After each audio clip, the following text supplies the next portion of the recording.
All those media appearances by nanos, 2, 3 times a day for the first 10 days, there's a danger in that. And the danger is it creates speculation versus verified facts. And a lot of that happened.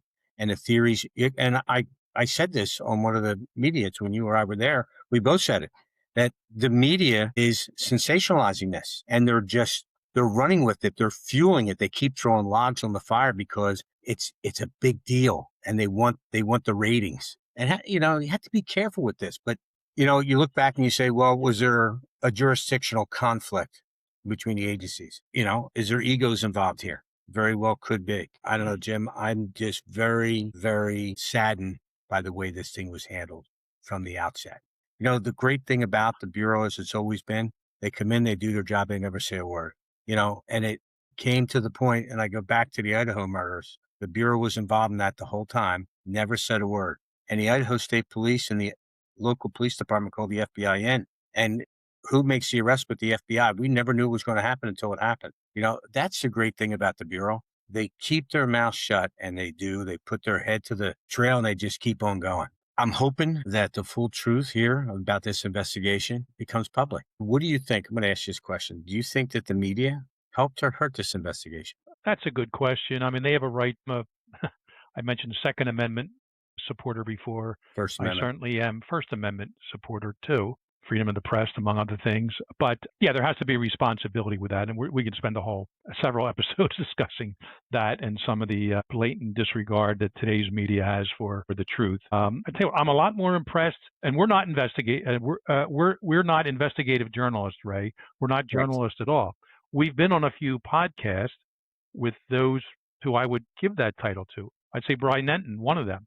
Mm-hmm. And I've been on with Megyn Kelly. I don't know if she calls herself a journalist or not, but I think they've uncovered a lot more, some of those people, at least on some occasions, than, as far as we know, the investigators have. I mean, with some of these podcasters and private, social media type investigators who, saw blood on the walkway, and they were getting pizzas delivered to the house, whatever. I'm just saying how things should not have been handled by the crime scene folks at the time. So did the media? I guess we'll find out in the long run. I agree with that. We are not media. However, as podcasters, with the background that we have, we still vent. We still vent our observations. That's a proper verb phrase there, but we certainly say what's good, what's bad, and we posit profiles, behavioral analyses, and we'll see in the long run, how off we are, how on we were. Both of our track records are pretty good in that regard.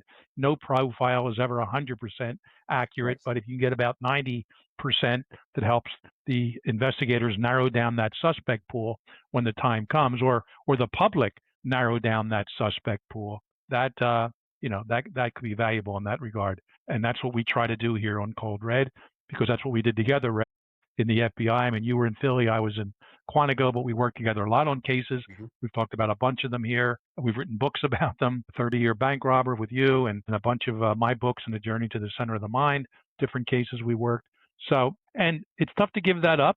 I wouldn't want to be carrying a badge and a gun right now. Whether I do or not is one or the other is for me and no one else to know. But no, I mean, the law enforcement is a tough job today. And the last thing I want to do, Ray, and we discussed this on the air and off the air, we don't want to make it tougher for them. And even we put out a profile of who we thought was the Brown shooter. That was back in December. And I had a problem with some of those officials in some of what they were saying. But I kept saying the rank and file are going to solve this. And within 5 days, they identified this wacky Portuguese national. And of course, he was already dead. The true cowards kill themselves, right, as we know in these types of cases. So yeah, we do our best to talk to our audience, our fans, and we know we have a lot of law enforcement that listen to us. And we say, hey, based on our experience, here's maybe something you didn't quite think of in this case, and hopefully maybe you will. So I'll give the media, a B+, A- for now, in terms of at least a lot of the individual media people, maybe independent, as opposed to the legacy who are there for the clicks, whatever. And I'll leave it with this. We're talking about the media. I have nothing against sheriffs in this country. I've known some of them. I've known people that work with them. But sheriffs, unlike police commissioners or chiefs of police, sheriffs get elected. So I'm not sure if the Pima County sheriff is looking at an election coming up when some decisions are made. I certainly hope not. Whether he's not a kid, he may even be older than us, right? That would be hard to believe. But I'm not sure if he plans on running again. But he's one of these guys, I think, with like 50 years in law enforcement at 2 different agencies. Maybe it's time to hang up the gloves, as they say. But that'll be, of course, his decision, and those who would vote for him or not vote for him in that regard. So let's just hope. I'm not giving up hope on this case.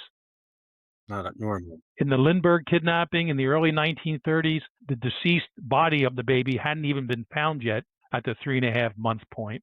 That was almost a year afterwards, and they were still negotiating Mr. Charles Lindbergh with the kidnapper to get the safe return of the baby back. Then they found the body, and it was still a year or so after that when an arrest was finally made. So, but that was 1932. That was almost 100 years ago, and technology is a lot different today in many ways, and it's frustrating with all the tag readers and the cell tower recognition and facial recognition that somehow, somewhere, a lead hasn't developed, and I just hope it's not too late and no damage was done at the very top of these investigative agencies that will cause this from someday being resolved.